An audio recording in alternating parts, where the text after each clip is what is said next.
Hello everyone. Exam sure short के daily current affairs में आपका स्वागत है। आज है 29 जनवरी और इस वीडियो में हम देखेंगे 29 जनवरी से बनने वाले सभी इंपॉर्टेंट करंट अफेयर के क्वेश्चन। तो वीडियो को लास्ट तक जरूर देखिएगा और अच्छी लगे तो इसे लाइक जरूर करिएगा। तो चलिए स्टार्ट करते हैं। आज का आपका पहला क्वेश्चन है, हाल ही में किस देश की तालिबान सरकार ने लड़कियों के स्कूल जाने पर हमेशा के लिए प्रतिबंध लगाने की घोषणा की है? तो दोस्तों ये आपका क्या हो जाएगा? अफगानिस्तान हो जाएगा इसका राइट आंसर। डिटेल में समझेंगे दोस्तों इसको। तालिबान सरकार ने अफगानिस्तान में लड़कियों के माध्यमिक स्कूलों और उच्च शिक्षा पर जो कि आपका 2021 में प्रतिबंध लगाया था जब सरकार बनी थी। उसके बाद क्या है, ये लगातार प्रतिबंध लगा था और जनवरी 2026 में तालिबान के शिक्षा मंत्री ने क्या किया है, अभी ऐलान किया है कि अब क्या है, देश में क्या है, महिलाओं को स्कूल जाने पर भी प्रतिबंध लगा दिया। ठीक है, साथ ही क्या कर दिया है, सभी मदरसों पर जाने पर भी प्रतिबंध लगा दिया है।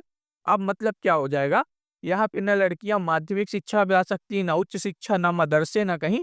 आज टोटल यहाँ पे बैन लगा दिया गया है। तो ये आपको ध्यान देना है। ठीक है, अगला क्वेश्चन है आपका दोस्तों, इंटरनेशनल डेटा प्राइवेसी डे हर साल कब मनाया जाता है? तो ये आपका दोस्तों हर साल 28 जनवरी को मनाया जाता है। ये आपको ध्यान देना है। ऑप्शन नंबर ए हो जाएगा इसका राइट आंसर। डिटेल में देखेंगे। इंटरनेशनल डेटा प्राइवेसी डे हर साल जो है आपका 28 जनवरी को मनाया जाता है। इसका उद्देश्य का बात करें दोस्तों, तो क्या है, व्यक्तिगत डेटा जो आपकी प्राइवेसी है के सुरक्षा को महत्व प्रदान करना। ठीक है, इसमें क्या हो दोस्तों, आपकी जो निजता है वो बरकरार रहे और इसको क्या है, जागरूकता मिले। और दोस्तों इस दिन को साल 2007 में क्या किया गया था, यूरोप की परिषद द्वारा शुरू किया गया। मतलब क्या है दोस्तों, डेटा प्राइवेसी डे का उद्देश्य है कि हर व्यक्ति की निजता और गोपनीयता को क्या करे, बराबर सम्मान मिले। ठीक है, इसके लिए जो है इस दिन की घोषणा की गई थी। तो ये आपको ध्यान देना है।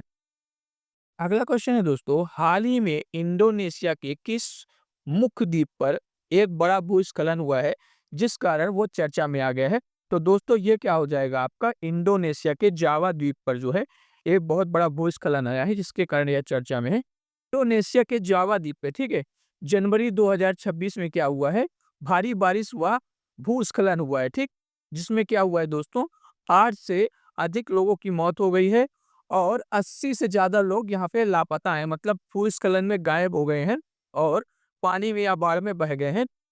और यह घटना जो दोस्तों पश्चिमी जावा के वेस्ट वाडुंग जिले में हुई है और जहाँ क्या है, कीचड़, चट्टानों और दर्जनों घरों को नुकसान पहुंचा है। तो ये आपको ध्यान देना है। ठीक है, क्वेश्चन नंबर 4 है दोस्तों और ये इंपॉर्टेंट भी है। एशियाई ओलंपिक परिषद का नया अध्यक्ष किसे नियुक्त किया गया है?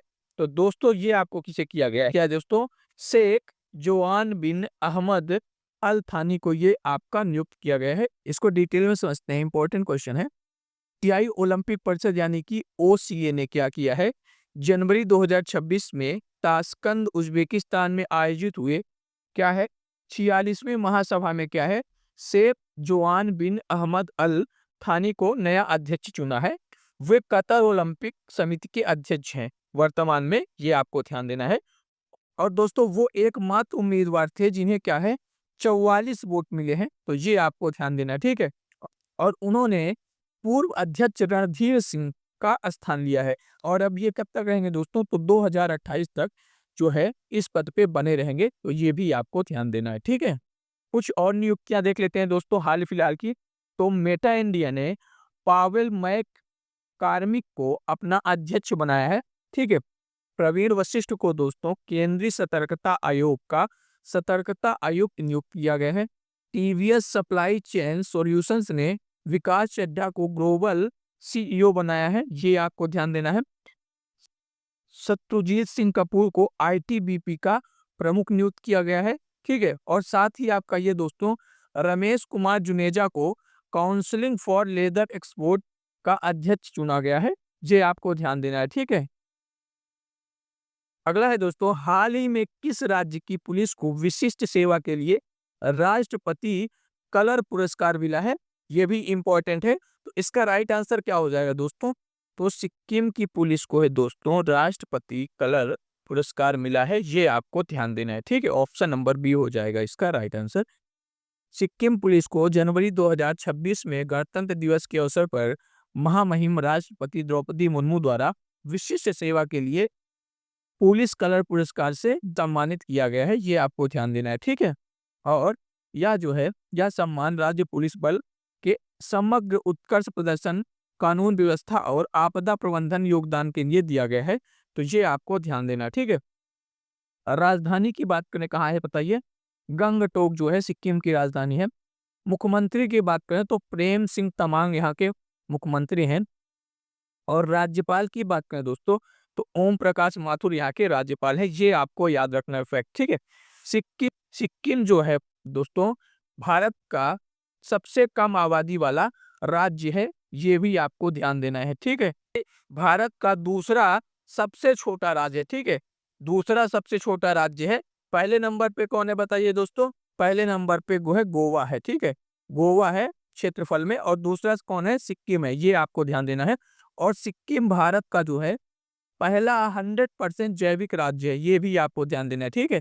जो है आपका 100% जैविक राज्य जो है भारत का, सिक्किम बना है पहला। तो ये भी आपको ध्यान देना है, ठीक है।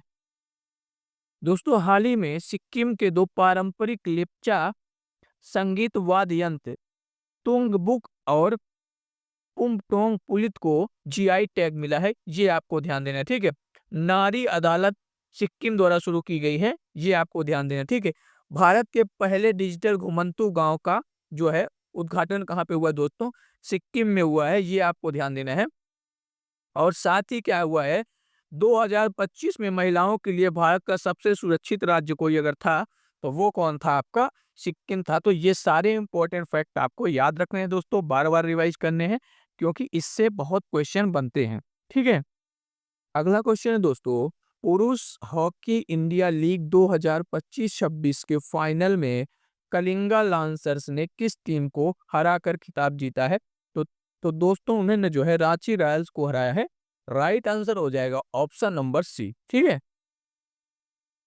दोस्तों, अगर बात करें ये कहाँ पे हुआ था, 2025-26 का जो फाइनल है आपका, तो ये आपका भुवनेश्वर में हुआ था, उड़ीसा में। ये आपको ध्यान देना है। साथ ही आपका इसका विजेता जो है आपका कलिंगा लांसर्स है, और उप विजेता टीम जो है आपका रांची रॉयल्स है। ये आपको ध्यान देना है। फाइनल स्कोर में क्या है, कलिंगा ने जो है 3-2 से क्या किया है, रांची रॉयल्स को हराया है। ये आपको ध्यान देना है, ठीक है। इससे पहले दोस्तों कलिंगा एक बार हॉकी इंडिया लीग जीत चुका है, और ये आपका क्या है, दूसरा उसका खिताब है। तो ये आपको ध्यान देना है, ठीक है। इंद्रजीत सिंह बिंद्रा का हाल ही में निधन हो गया है। वे किस संस्था के अध्यक्ष रहे हैं? तो इंद्रजीत सिंह बिंद्रा जो है आपके बीसीसीआई के अध्यक्ष रहे हैं। राइट आंसर हो जाएगा ऑप्शन नंबर बी, ठीक है। डिटेल में इसको देखते हैं। इंद्रजीत सिंह बिंद्रा, जिनका जो है 25 फरवरी 2026 में 84 वर्ष की आयु में आपका निधन हो गया है, वो आपका किसके, बीसीसीआई के भारतीय क्रिकेट कंट्रोल बोर्ड के अध्यक्ष रहे हैं, ठीक है। और उनका कार्यकाल दोस्तों कब से था? 1993 से 1996 तक था। ये आपको ध्यान देना है, ठीक है। बिंद्रा जी ने दोस्तों मोहाली में आईएस बिंद्रा स्टेडियम का निर्माण कराया था। ये आपको ध्यान देना है। और 1987 और 96 विश्व कप की मेजबानी जो है भारत को दिलाई थी। ये आपको ध्यान देना है, ठीक है। और आईपीएल का जो गठन हुआ था, आईपीएल जब शुरुआत हुई थी, तो उसमें इन्होंने महत्वपूर्ण भूमिका निभाई थी। और वो पंजाब क्रिकेट एसोसिएशन के अध्यक्ष के रूप में 36 साल उन्होंने सेवा दी है। तो ये उनके लिए बहुत बड़ी उपलब्धि थी। उन्होंने ये सब काम किया है, और आपको उनका नाम ना पता हो तो फिर ये तो गलत बात है ना। कुछ ऐसे भी हीरो होते हैं जिनका नाम आपको नहीं पता होता है, बट उनका योगदान बहुत बड़ा होता है। क्वेश्चन नंबर 8 है दोस्तों, उत्तर प्रदेश में एक जनपद एक व्यंजन का शुभारंभ किसने किया है? दोस्तों, ये आपको बता दें, केंद्रीय गृह मंत्री अमित शाह जी ने इसका उद्घाटन किया है, ठीक है। योगी जी भी मौजूद थे, बट उद्घाटन की बात करें तो उद्घाटन आपका जो है आपका अमित शाह जी ने किया है। ये आपको ध्यान देना है। उत्तर प्रदेश में एक जनपद एक व्यंजन योजना शुभारंभ कब हुआ है बताइए दोस्तों? 24 जनवरी 2026 को। किस अवसर पे? उत्तर प्रदेश स्थापना दिवस पे, ठीक है। उत्तर प्रदेश दिवस पे जो है इसका शुभारंभ हुआ है। और इसका शुभारंभ केंद्रीय गृह और सहकारिता मंत्री अमित शाह ने किया है। ये आपको ध्यान देना है। एक जनपद एक उत्पाद की तर्ज पर यह जो है आपका शुरू किया गया है, ये आपको ध्यान देना है। और इसमें क्या है दोस्तों, ये जो आपका एक जनपद एक व्यंजन है, प्रत्येक जिले के पारंपरिक व्यंजनों को क्या है पहचान देना है, ठीक है। मान लीजिए जैसे कि आगरा का पेठा है, ठीक है, और कहीं का कुछ है, तो उसको क्या है एक स्पेसिफिक टैग देना, पहचान देना, ताकि वहाँ के जो है कारीगर हैं उनको एक बढ़ावा मिल सके, ठीक है। और उनको क्या किए देखिए, व्यंजनों को ब्रांडिंग करना, पैकेजिंग करना, बढ़ावा देना, उनको टैग देना, और स्थानीय व्यंजनों को क्या है राष्ट्रीय व वैश्विक बाजार तक पहुंचाना, ये इनका इसका मुख्य उद्देश्य है। तो ये तो बहुत बड़ी, जैसे बनारसी पान है, तो ये चीजें है क्या है कि एक बहुत बड़ी इनिशिएटिव है, ये आपको ध्यान देना है, ठीक है। उत्तर प्रदेश की बात करें तो हाल फिलहाल में आपको पता होना चाहिए कि आपका जो है लखनऊ की बात करें, लखनऊ क्या हो गया है उत्तर प्रदेश की राजधानी। आपको पता होना चाहिए कि वहाँ पे ताजे कचरे का क्या है डंपिंग स्थल क्या है शून्य हो गया है। तो ये भी आपको ध्यान देना है, ठीक है। और आपको पता होना चाहिए दोस्तों, नाइट कुकरेल सफारी भी जो है आपका यूपी में ही लॉन्च की गई है। तो ये भी आपको ध्यान देना चाहिए, ठीक है। ऐसी बहुत सी योजनाएं हैं जो आपका यूपी में लॉन्च हुई है। तो एक बार में हम उस टाइम में उसका अलग से वीडियो लाएंगे, जो जो यूपी स्पेशल के क्वेश्चन है उसको भी बस आप लोग कमेंट कर देना यूपी स्पेशल चाहिए, उसका करंट अफेयर्स हम आपके लिए लेके आ जाएंगे, ठीक है। क्वेश्चन नंबर 9 है दोस्तों, brand finance global soft power index में भारत की क्या रैंकिंग रही है 2026 में। तो ये दोस्तों आपकी 32 रही है।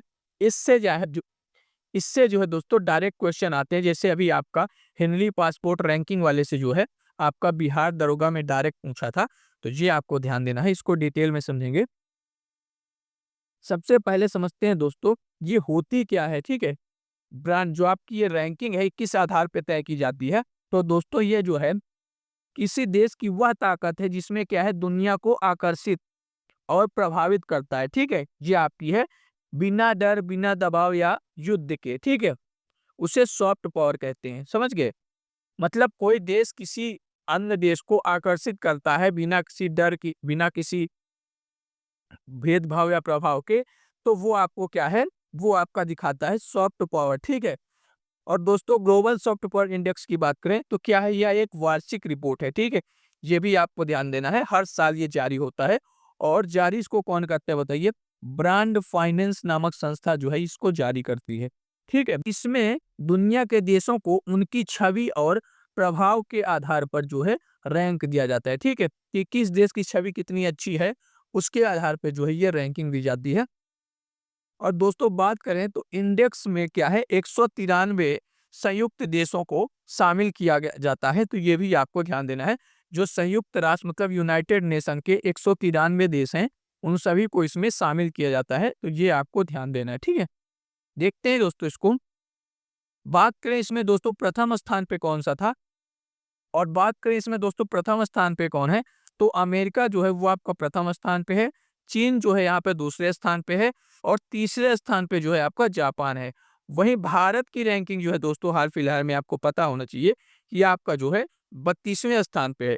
और 2025 में भारत की रैंकिंग क्या थी दोस्तों, तो वो आपका 30 स्थान पे थी। मतलब कि भारत को 2026 में क्या हुआ है, 2 स्थान का घाटा हुआ है। तो ये आपको ध्यान देना है, ठीक है। और आपको पता होना चाहिए कि अभी हाल फिलहाल में जो है एक्टिव जो है आपका 5G सब्सक्राइबर बेस में भारत कौन किस नंबर पे आ गया है, दूसरे नंबर पे आ गया है। और जो है पहले नंबर पे कौन है बताइए, चीन है। और यहीं पे भारत क्या है बताइए, चावल उत्पादन में भारत जो है आपका पहले नंबर पे आ गया है। और दूसरे नंबर पे क्या है बताइए, आपका चीन है। तो ये भी आपको ध्यान देना है, ये सब इंपॉर्टेंट क्वेश्चन है, बार बार आपसे पूछे जाते हैं, ठीक है। अगला क्वेश्चन है दोस्तों, विली रिसर्च हीरोज प्राइज 2025 जीतने वाले पहले भारतीय कौन बने हैं। तो दोस्तों ये आपका जो है डॉक्टर चंद्रकांत लहरिया बने हैं। राइट आंसर हो जाएगा ऑप्शन नंबर सी। तो दोस्तों वाइली, जिसे हम विली भी कहते हैं, रिसर्च होराइजन प्राइज 2026 जो है आपका जीतने वाले पहले भारतीय जो है डॉक्टर चंद्रकांत लहरिया बन गए हैं। वे क्या हैं, आपके WHO के पूर्व अधिकारी और जन स्वास्थ्य विशेषज्ञ हैं, ठीक है। और जिन्हें उनकी स्वास्थ्य नीतियों और टीकाकरण पर प्रभावशाली शोध के लिए जो है अकादमिक जगत से परे प्रभाव श्रेणी में आपका जो है ये पुरस्कार दिया गया है। तो ये आपको ध्यान देना है, ठीक है। पुरस्कार दिए गए हैं वो हम आपको रिवाइज करा देते हैं। बताइए, आपका जो है पर्यावरण का नोबेल पुरस्कार किसे दिया गया है? तो पर्यावरण का नोबेल पुरस्कार जिसे हम टाइलर पुरस्कार कहते हैं, टॉबी कियर्स को दिया गया है, ठीक है। वहीं आपका बताइए रोमन मैग्सेस पुरस्कार किसे दिया गया है? और दोस्तों बुकर पुरस्कार की बात करें तो बुकर पुरस्कार आपका 2025 का डेविड सेजले को दिया गया है। और वहीं इंटरनेशनल बुकर पुरस्कार की बात करें दोस्तों तो किसको दिया गया है? बानू मुस्ताज को दिया गया है, जो कि कन्नड़ लेखिका है, ठीक है। फीफा शांति पुरस्कार 2025 किसे दिया गया बताइए? तो आपको ट्रंप को दिया गया है, ठीक है। ट्रंप को दिया गया है, ये भी आपको ध्यान देना है। और साथ ही में आप बताइए शांति का नोबेल पुरस्कार किसे दिया गया है? मारिया कोरिना मचाडो को, ठीक है। मचाडो को दिया गया है, ये आपको ध्यान देना है। ये सारे पुरस्कार आपको ऐसे जवान पे रटे होने चाहिए, ठीक है। जब भी आपसे कोई पूछे बिल्कुल फटाक से आने लग जाए, तब आप लोग समझिए कि जो है आपको पता है ये सब चीजें, ठीक है। तो चलिए जो है आपका यहीं पे खत्म करते हैं, मिलते हैं अगली वीडियो में, तब तक के लिए bye bye, take care, love you all. और वीडियो अच्छी लगे तो लाइक कर दो यार, शेयर कर दो फटाक से। बाकी आप लोग को क्या चाहिए, क्या दिक्कत हो रही है पढ़ने में, सब कमेंट करके बताओ, उस पर भी वीडियो बनाया जाएगा।